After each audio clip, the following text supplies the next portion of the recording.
이제는 좀 편한 마음으로 주식 투자할 수 있을까요? 또 하나의 불확실성이 사라졌습니다. 11월 FOMC 그 결과가 나왔습니다. 대체적으로는 비둘기파적이었다라고 해석을 하면서 반발 미증시도 환영하는 분위기였는데요. 그렇다면 어떻게 해석해야 될지, 우리 증시 상대적인 이런 부진을 싣고 이제는 조금씩 반등할 수 있을지 오늘 기대가 큽니다. 그러면 핵심 뉴스 먼저 알아보겠습니다. FOMC 결과부터 보시죠. 기준금리 동결했습니다. 아무래도 페드워치상 거의 100%에 육박하는 비율로 동결이 예상됐기 때문에 예정된 시나리오였습니다. 그리고 나서 향후의 움직임에 대해서 멘트가 나왔는데요. 하지만 금리 인하는 고려하지 않는다 등의 주요한 발언들이 있었습니다. 그러면 그 내용 하나씩 점검해 보겠습니다. 이 FOMC 내용 가운데서 파월의 성명서가 있었고요. 그리고 나서 기자회견이 있었습니다. 그 가운데 핵심 내용 몇 가지를 보자면 이번 회의 결과는 불확실성과 위험을 고려해서 신중하게 결정했다라고 이야기하면서 다음번 회의에 대한 어떠한 결정도 내리지 않았다라는 내용입니다. 다음번 회의는 12월 12일부터 13일 양일간 열립니다. 12월에 이렇게 회의가 준비되어 있는데요. 통상적으로 봤을 때는 12월에는 크리스마스도 있고 11월 말부터 블랙 프라이데이가 이어지는 연말의 대규모 소비 시즌이기 때문에 금리를 올리는 일은 상당히 이례적입니다. 그래서 아무래도 12월에도 동결하지 않을까라는 시각이 있는데 이와 관련해서 파월은 그 어떤 힌트도 주지 않았습니다. 여러 가지 가능성이 열려있다. 12월 회의와 관련해서는 어떠한 결정도 내리지 않았다라는 것이 그의 의견이고요.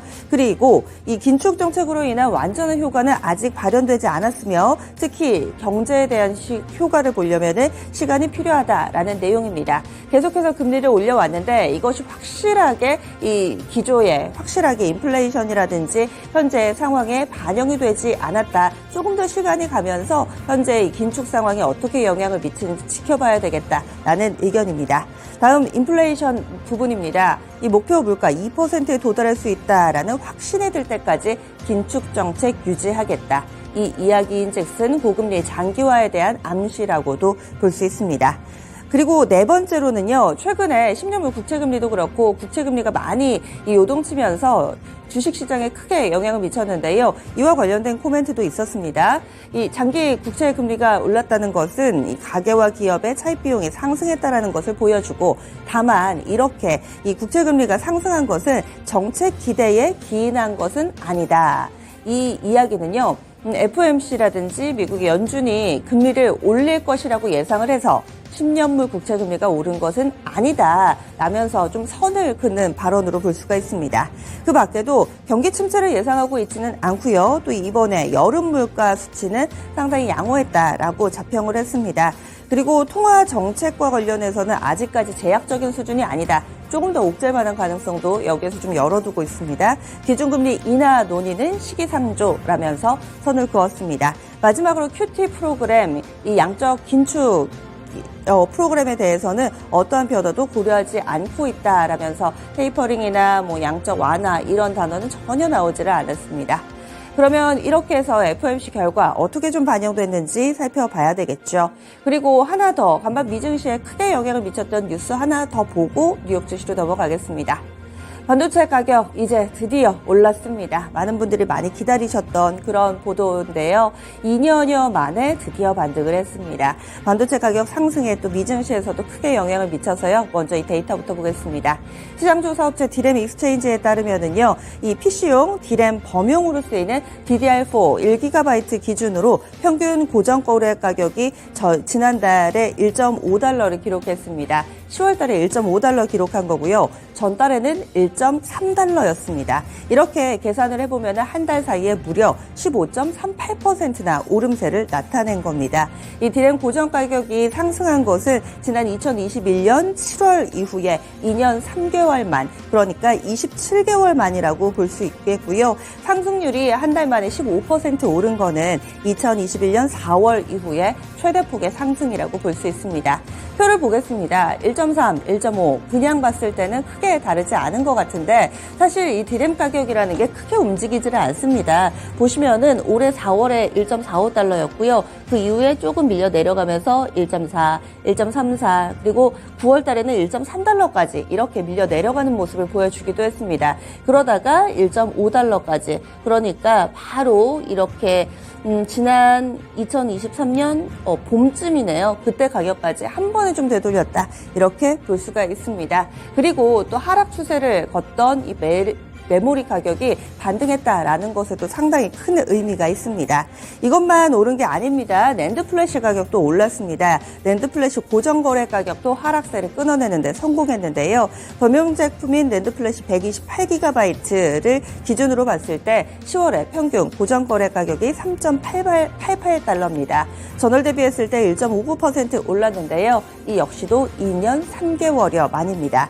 그럼 왜 올랐냐? 그 배경을 보자면요. 주요 반도체 기업들이 감산을 했는데 이에 대한 효과로도 볼 수 있고요. IT 기기 제조사들이 메모리 재고 소진 영향을 받았다. 이렇게 두 가지로 수요와 공급 측면에서 해석해 볼 수 있습니다. 그러면 관련된 종목군들 과연 오늘 반도체가 이 날개를 달 수 있을 것인지 더 기대가 커집니다. 삼성전자, SK하이닉스는 주가가 조정을 받을 때도 사실 크게 빌리지 않았고요. 최근 반등 국면에서도 상당히 눈에 띄는 퍼포먼스를 보여주고 있습니다. 오늘장 다시 체크해 보셔야 되겠고요. 그동안에는 반도체 하면 HBM이라든지 이쪽 생성형 AI 관련된 반도체 쪽만 봤다면은 또 기존의 반도체 묶이는 디램이나 낸드 플래시 쪽으로 묶이는 전통적인 종목군까지 함께 좀 보셔야 되겠습니다. 참고로 어제 유진테크 같은 경우는 6%나 오름세를 보여주기도 했네요. 다음 소식 넘어가겠습니다. 조금 전에 두 가지 뉴스 봤습니다. FOMC 그리고 이 메모리 관련된 부분인데요. 이 두 가지가 모두 다 뉴욕 증시에 크게 반영이 됐습니다. 보시죠. 일단 연준의 금리 동결 결정이 나오면서 전반적인 분위기를 잡아줬습니다. 그리고 두 번째 봤던 이 메모리 소식으로 인해서 섹터별로는 반도체주들이 강한 상승 움직임을 나타내게 된 거고요. 다우지수는 0.67% 올랐습니다. S&P 500 지수 1.05%, 그리고 나스닥 지수는 1.6% 상승했습니다.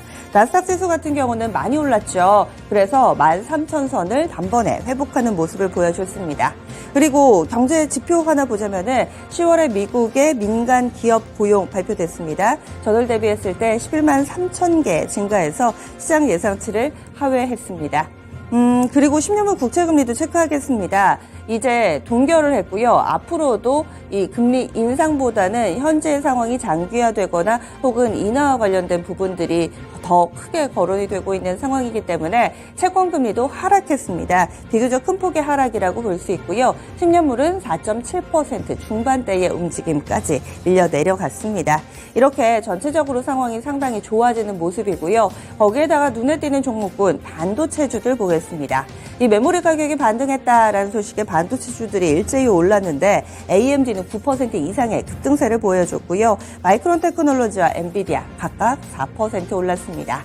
이 역시도 국내 증시에 어떻게 영향을 미칠지 오늘 반도체를 봐야 하는 또 하나의 이유겠죠. 다음은 상품시장 넘어가겠습니다.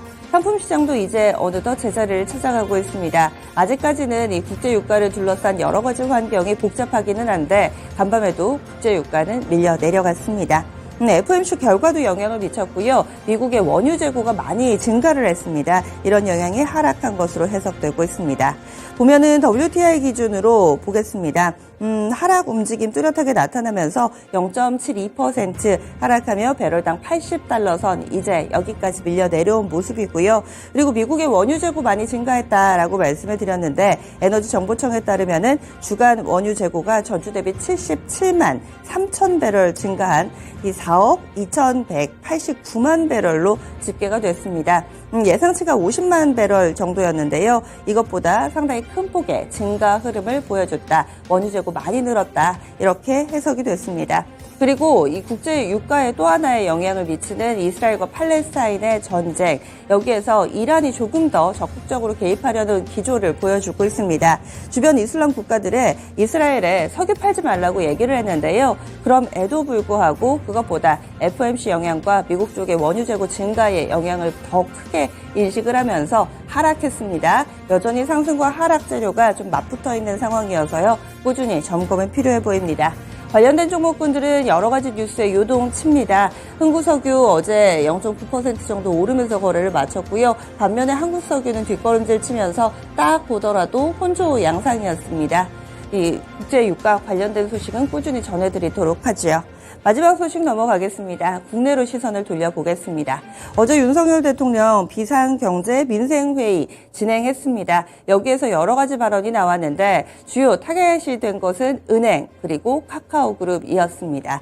대표적으로는 은행 독과점은 방치하면 안 된다라는 멘트가 나왔는데요. 은행이 일종의 독과점이기 때문에 갑질을 너무 많이 한다 이렇게 코멘트를 했습니다. 그리고 우리나라 같은 경우는 가계대출이나 소상공인 대출이 이 부도율이 적고 또 대출 채권이 안정적인데 도대체 왜 이렇게 이 가계대출이나 이 소상공인 대출 이런 부분들에 대해서 이런 자세로 갑질의 자세로 영업을 하는지 이해가 안 된다라면서 상당히 강도 높게 비판을 했습니다. 그리고 은행의 독과점 형태는 정부가 그대로 방치해서는 절대 안 된다. 강하게 밀어붙여야 된다. 제가 한 말이 아니고요. 윤석열 대통령이 실제로 이렇게 멘트를 했습니다. 그대로 인용부호 말씀드린 거고요. 그리고 카카오 택시도 독점적인 지위를 활용한 횡포가 너무 심하다. 이렇게 얘기를 하면서 이 부분에 대해서도 손을 댈 것을 암시했습니다. 그러면 관련된 종목 알아보겠습니다. 은행주들 게다가 또 오늘 나온 보도에 따르면은 평균 연봉이 1억이 넘어갔다. 그리고 여러 가지로 금리 올라가는 상황 속에서 성과급 잔치를 했다. 이런 내용들이 많이 전해지고 있습니다. 따라서 이럴 경우에는 배당에 대해서도 조금 더 압박이 가해질 수 있고요. 은행주들 여러 가지 좀 정부의 눈치를 봐야 되는 상황이 됐습니다. 관련주들 보겠습니다. 요즘 들어서 주가 움직임은 좋습니다. 오히려 시장이 조정을 받고 또 연말 되면서 배당에 대한 이야기가 나올 때마다 이 매력도가 증가하는 그런 섹터기도 한데요. 어제도 주가 움직인 KB금융을 제외하고는 양호한 흐름을 보여줬습니다. 하지만 이렇게 정부 쪽의 코멘트 어떻게 받아들여야 될지 시장의 반응도 점검을 해보셔야겠습니다. 지금까지 핵심 뉴스 알아봤습니다. 오늘도 개장은 증권통과 함께 하시죠.